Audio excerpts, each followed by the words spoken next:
e abençoada.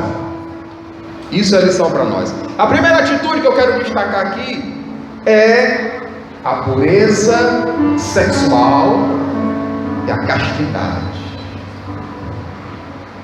Os irmãos me compreendam, a gente vai ter que entrar em alguns detalhes delicados, não vamos nos aprofundar, mas é para o nosso bem.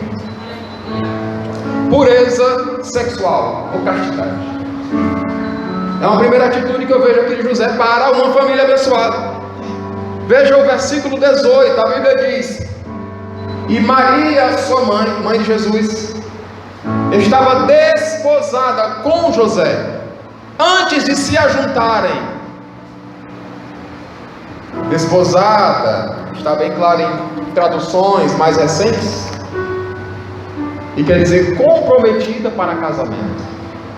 A palavra no grego é nestel, significa exatamente isso: comprometida ou prometida para casar-se com. No caso, Maria estava prometida para casar-se com José. O casamento entre os hebreus até o século I, e ainda funciona assim, mas principalmente no século I, onde estes fatos aconteceram, era duas etapas. O noivado que nós conhecemos hoje, para eles, já era um compromisso sério. E até mesmo esse noivado só podia ser rompido através de um divórcio legal. Tinha que ir perante testemunhas e autoridades para romper aquele relacionamento que já havia começado no noivado. Era tão sério que o texto às vezes fala de marido, fala de mulher, embora não estivessem juntos, porque quando noivavam estavam seriamente comprometidos, e só se romperia aquele relacionamento, por exemplo, por uma infidelidade comprovada. José começou bem a sua família. Maria ficou grávida, estava noiva dele, mas o filho não foi gerado por ele. Ela estava desposada, prometida, antes de casar-se, antes de se unirem. E o versículo 25 esclarece tudo, dizendo que José e Maria não tiveram relações até que ela deu à luz o primeiro filho, a quem pôs o nome de Jesus. José e Maria tiveram uma vida casta. Eles praticaram pureza, inclusive a pureza sexual. Nós temos aqui no nosso meio pessoas casadas, jovens, pessoas que vão se casar um dia, mas precisam começar direito. Precisam começar direito. Quem determina as regras é Deus. Quem faz as exigências é Deus. E quando o ser humano quer adotar para si as suas próprias regras, muitas vezes, irmão Jean, igreja, ele se arrebenta, ele se estraga. Estraga a própria vida, a família, os familiares, porque quer começar do seu jeito. Para os jovens, a Bíblia diz, por exemplo, lá em 2 Timóteo capítulo 2, versículo 22, foge também dos desejos da mocidade. Dentre os desejos da mocidade estão os desejos, ou encontram-se os desejos sexuais. Mas segundo a Bíblia e segundo Deus, não é para serem desfrutados na condição de jovem ou de solteiro. Paulo escrevendo a Timóteo, 1 Timóteo capítulo 4, versículo 12, ele diz: ninguém despreze a tua mocidade. E quando Paulo está escrevendo ali, ele está usando um termo que se refere à mocidade, mas que era usado para pessoas até 40 anos de idade. Ele diz: ninguém despreze a tua mocidade, mas sê o exemplo dos fiéis, no trato, na palavra, na fé, no espírito e na pureza.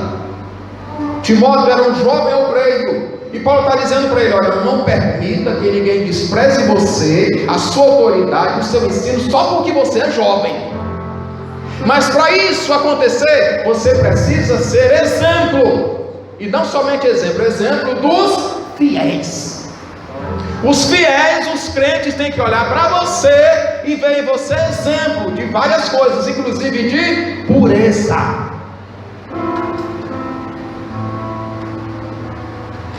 Quando um jovem, mesmo novo, segue a palavra de Deus, ele serve de exemplo para adultos e até anciãos.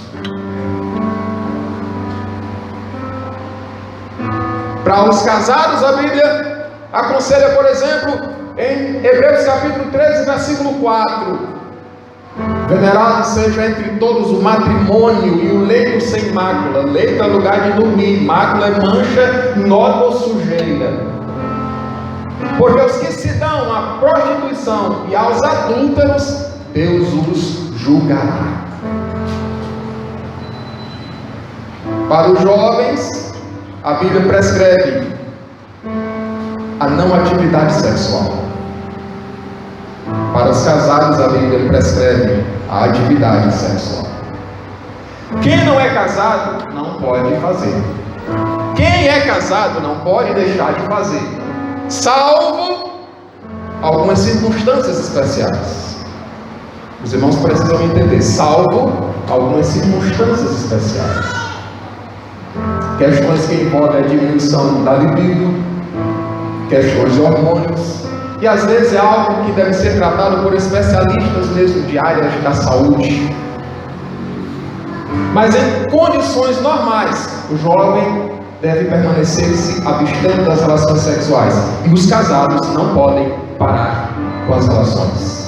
Paulo escrevendo à igreja de Corinto em 1 Coríntios capítulo 7, a partir do versículo 1, e respondendo para aquela igreja questões relacionadas ao casamento, ele diz: olha, por causa da prostituição, cada uma tem o seu próprio marido e cada um tem a sua própria mulher. É um tendo o seu próprio e uma tendo o seu próprio e um tendo a sua própria. Tem que ser sua própria. E ele diz: o marido paga a mulher devida benevolência, ou seja, cumpra com os deveres de marido, de homem e de macho para com ela. E da mesma forma a mulher. Versículo 5, Paulo diz que não haja abstinência, salvo por alguma questão relacionada à piedade, à vida cristã, à devoção, de comum acordo um com o outro, e não por muito tempo, para que Satanás não vos tente pela vossa incontinência. Muitos pastores, só para citar por exemplo, que andam rodando o mundo inteiro, passam um mês sem ir em casa, e até se orgulham disso: irmãos, eu estou há um mês sem pisar em casa, sem ter uma esposa, ministrando pelo Brasil afora. Muitos desses caíram em pecados sexuais, porque a Bíblia diz: não pode se abster, e se abster tem que ser com um acordo para adorar a Deus, para se devotar mais a Deus, para se dedicar mais a Deus, mas por pouco tempo tem que vigiar, para que Satanás não vos tente pela vossa incontinência, pela falta. José começou bem. Você vai perguntar: mas irmão Pereira, e eu comecei errado e agora estou desgraçado? Não. Deus, em sua misericórdia, pode ajeitar as coisas, se você se voltar inteiramente para Ele, pedir a sua ajuda. Ele vai ajudar. Mas a via de regra não é começar errado, é começar certo. Até para ser exemplo para a família e para os filhos que virão. Muitos pais não podem, infelizmente, exigir coisas dos filhos porque não foram exemplo. Mas que Deus, em sua misericórdia, nos ajude a seguir o exemplo desse homem, a atitude desse homem que começou bem. Pureza sexual. Vai chegar a hora, vai chegar o momento. E quando chega a hora, quando chega o momento, dentro dos padrões divinos, é só bênção. É só bênção. Uma segunda atitude de José para uma família feliz e abençoada é a justiça. O versículo 19 diz que José, tomando conhecimento daqueles fatos, Maria está grávida e não era dele o filho. Como era justo, está no versículo 19, e não queria infamá-la, ou difamá-la, ou expor Maria à opinião pública. Porque Deuteronômio capítulo 22, versículos 22 a 23 ou 24, prescreve o castigo que Maria teria que assumir, ou qualquer mulher que ficasse grávida antes de se casar e fosse denunciada, ela era morta por apedrejamento. Mas José era justo, direito, honesto, reto, procurava fazer as coisas corretamente. Eu estava comentando com a minha esposa, às vezes o ser humano confunde justiça com retidão, ou melhor, justiça com vingança. Ser justo não implica ser vingativo. Justiça não é a mesma coisa que vingança. Justiça é dar a cada um aquilo que ele é devido, é reconhecer os méritos de uma coisa ou de uma pessoa. José era justo e não queria infamá-la, e por isso intentou, planejou, pensou, refletiu: vou deixá-la de maneira secreta. Preste atenção, irmãos. José tinha todo o direito de se comprovar daquela gravidez, solicitar o apedrejamento de Maria. Estava na lei, e não era uma lei simplesmente humana, era a lei divina, foram preceitos dados por Deus. Mas ele não queria difamá-la ou infamá-la. Ele a amava e conhecia o seu caráter, a sua postura, o seu comportamento. Então o que ele faz? Antes de tomar a decisão, ele começa a pensar, a ponderar as coisas. Mais ou menos assim: se ela estiver grávida, a lei lhe dá a condição de puni-la. Mas ela é uma mulher honesta, ela é uma mulher santa. Até hoje ela nunca me decepcionou. Ele foi balanceando, pondo na balança as coisas. Ser justo é isso. Não é simplesmente desejar ou querer a vingança de alguém, mas fazer, permitir e trabalhar que as coisas sejam de fato dadas a cada um segundo aquilo que ele é devido. Mais tarde, o irmão Antônio Lúcio até mencionou aqui, João 8, levam até Jesus a mulher para ser apedrejada. A lei realmente dizia isso, só que tinha outra coisa que levar em consideração: era só aquela mulher que tinha cometido o pecado? Não, cada um havia cometido pelo menos um pecado. E quando Jesus apelou para as suas consciências, o texto diz que eles saíram do menor ao maior, e ninguém foi capaz de levantar uma pedra para lançar contra aquela mulher, porque se ela havia cometido pecado, todos haviam cometido também. Às vezes a gente quer dar uma de justo, querendo exigir a vingança, mas a justiça que agrada a Deus não é essa, é dar a cada um aquilo que é devido. Eu sei que ele fez isso, eu sei que ela fez isso, mas isso ele não é uma cara. Ela não é uma pessoa ruim. E nesse pensamento dele, irmão Gama, irmão Samara, Deus entra na história. Ele dorme, sonha, e o anjo do Senhor aparece e dá para ele todas as orientações e tira todas as dúvidas que ele tinha. É recorrendo a Deus que temos a nossa mente esclarecida, e tudo aquilo que está para nós obscuro é revelado.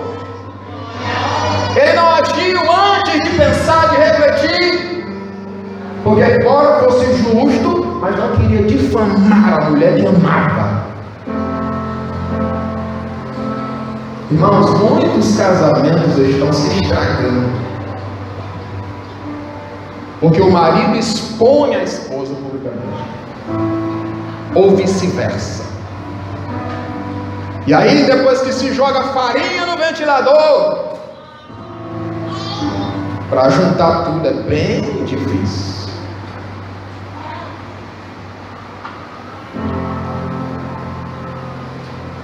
Vamos ser justos, vamos aprender com ele.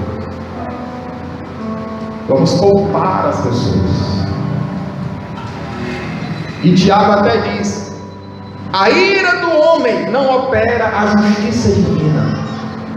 Às vezes a gente age com ira, mas a ira não opera a justiça de Deus. Deus, ele é justo. Ele vai dar a cada um aquilo que cada um merece. Esse homem é justo.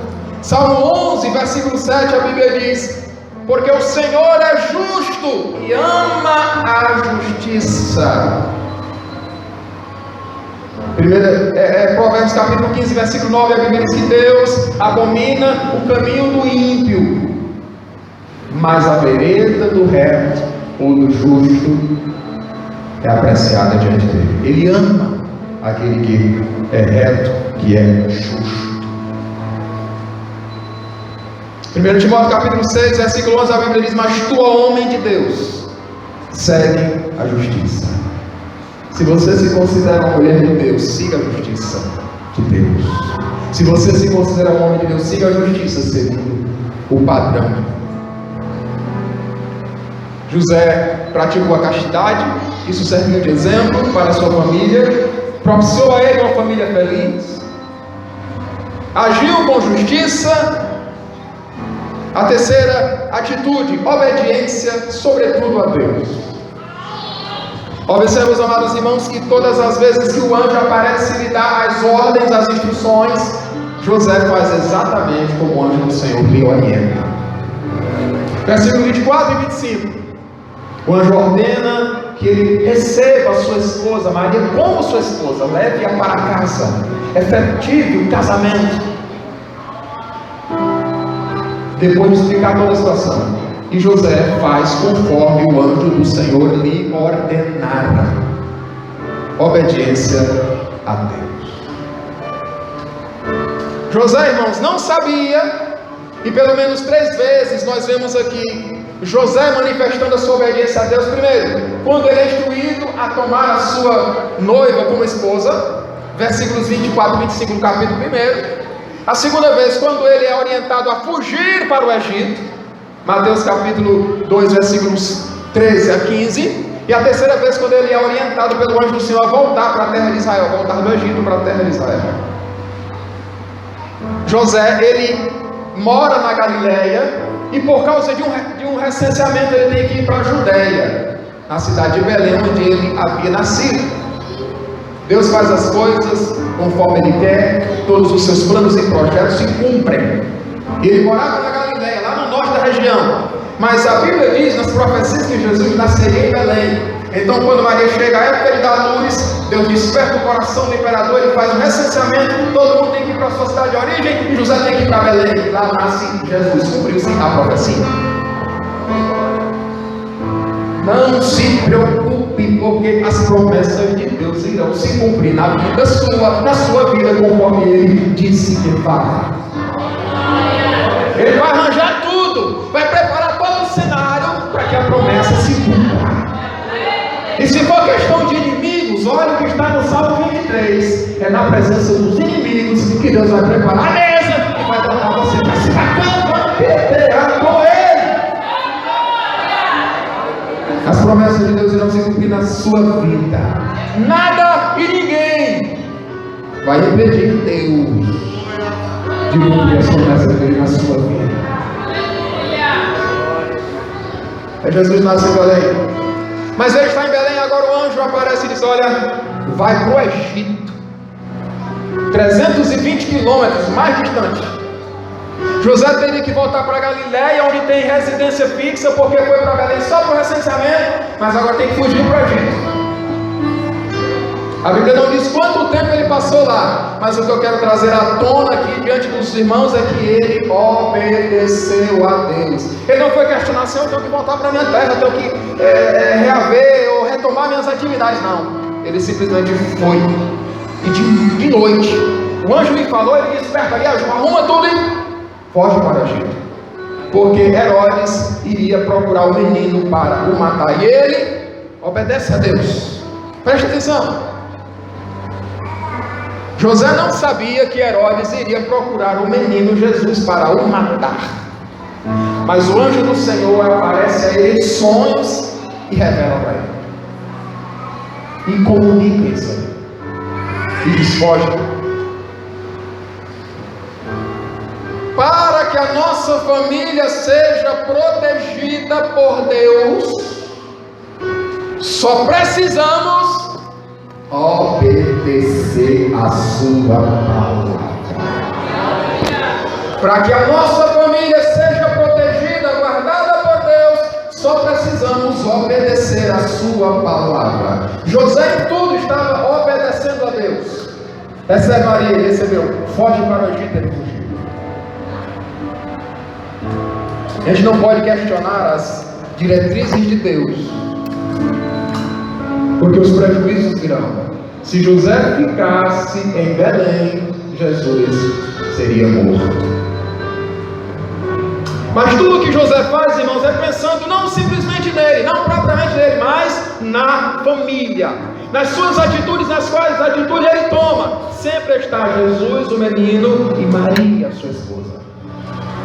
É para o bem da sua família. José foi casto para o bem da sua família. José agiu com justiça e retidão para o bem da sua família. E agora ele obedece a Deus a vários passos para o bem da sua família. Se você quiser a sua família abençoada, você precisa obedecer a Deus. Se você quiser a sua família guardada, você precisa obedecer a palavra de Deus. É razoável lembrarmos aqui as palavras de Samuel, o profeta Samuel, ditas a Saul, que estava em atitude de desobediência a Deus, em 1 Samuel capítulo 15, versículo 22. Samuel pergunta para Saul: tem porventura o Senhor tanto prazer em sacrifícios e holocaustos, como em que se obedeça a palavra do Senhor? Eis que o obedecer é melhor do que o sacrificar, e o atender melhor é do que a gordura de carneiro. O sacrifício ele tem que ser uma consequência, um resultado da obediência. Não adianta sacrificar sem primeiro obedecer. É preciso primeiro obedecer para depois sacrificar. Deus quer a obediência. Tem gente fazendo muito sacrifício, mas Deus quer a obediência. Está vendo aí um homem, em março vai estar aqui em Teresina, está arrebatando após si multidões. Mas será que essas pessoas estão atentando realmente para a palavra de Deus? Está havendo um avivamento, pelo menos se diz assim, lá nos Estados Unidos. Muita gente de várias partes do mundo estão indo para lá. Alguém questionou: será que todo mundo que está indo para lá realmente frequenta as suas igrejas? Realmente pratica o culto a Deus aqui mesmo já? Ou estão indo só por causa de movimento? Porque se já são avivados aqui, o avivamento vai permanecer. Mas se forem lá só para serem avivados por conta do movimento, talvez não consigam esse avivamento. Porque o verdadeiro avivamento está quando nos voltamos para a palavra de Deus.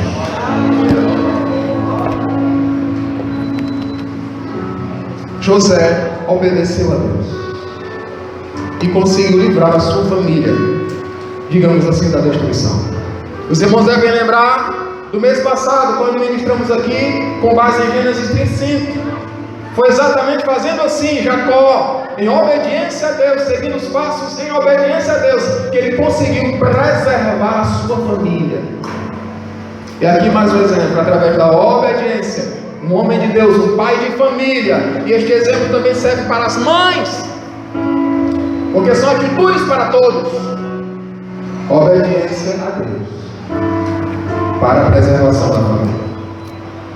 A quarta atitude de José, e aqui nós vamos concluir, para o bem da sua família, foi o cuidado e zelo que ele demonstrou para com a sua família.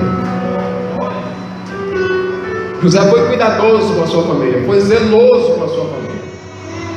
Eu quero destacar aqui 4 coisas, a gente vai encerrar. Dentro desse cuidado que José teve com a sua família, o cuidado que ele teve com a família é demonstrado na obediência irrestrita que ele teve para com Deus. Tudo que Deus lhe instruíra, ele fazia. Não questionava, não duvidava. Irmãos, camarada está noivo com uma jovem, ele quer formar uma família. A noite de núpcias também é uma das maravilhas chamativas relacionadas ao casamento. Ele também espera isso. De repente ele fica sabendo que ela está grávida. Isso não é fácil. É uma situação muito difícil, muito delicada. Mas conforme as instruções de Deus, José foi fazendo, e foi sendo abençoado, e foi sendo guardado e protegido por Deus. Nessa obediência, ele mostrou zelo pela família. Em segundo, ele mostrou zelo e cuidado por sua família, ao desenvolver esse caráter que nós estamos analisando aqui. Uma vida casta ou pureza sexual, prática da justiça, obediência, sobretudo obediência a Deus, e o próprio cuidado com a família. Ele desenvolveu esse caráter. E quando ele faz isso, é para o bem da sua família. Perceba, eu quero mostrar aqui para os irmãos que Jesus assimilou aspectos do caráter de José.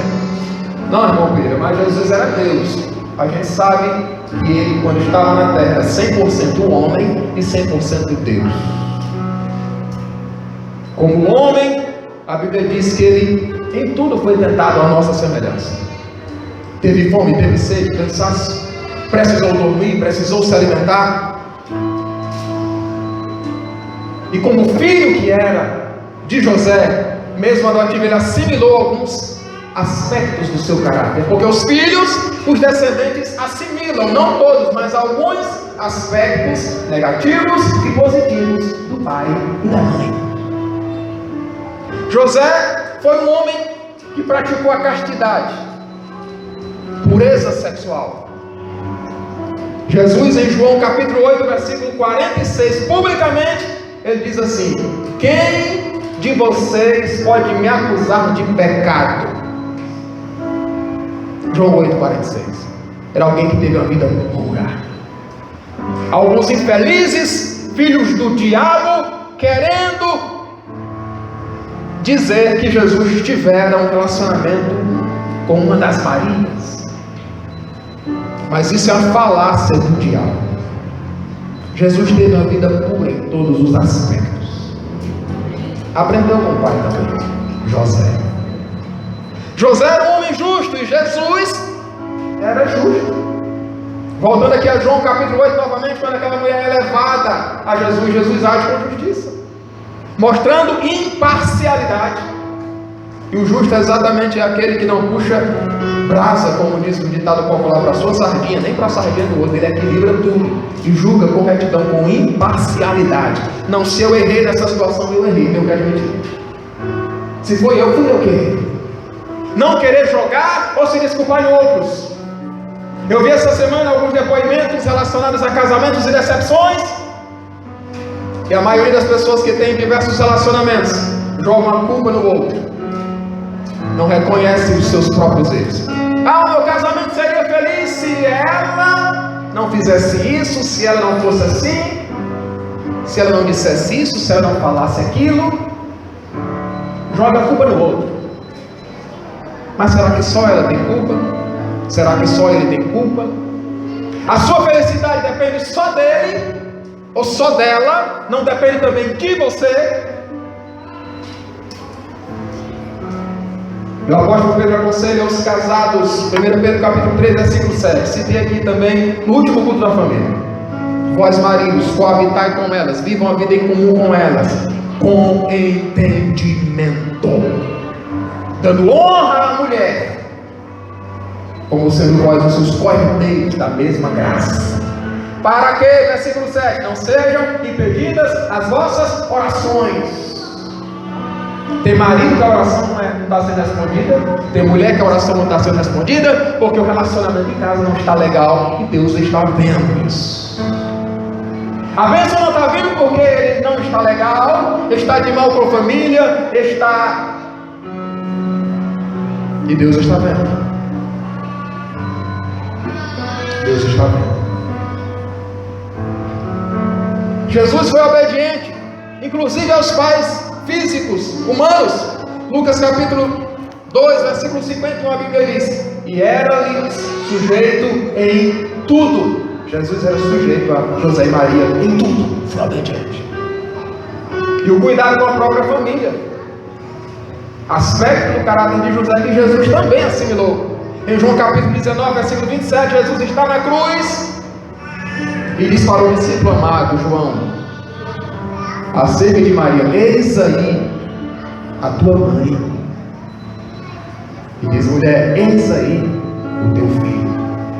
Naquele momento Jesus não poderia mais ser responsabilizado ou se responsabilizar pela sua família, porque ele estava morrendo, mas passa a responsabilidade para alguém que podia.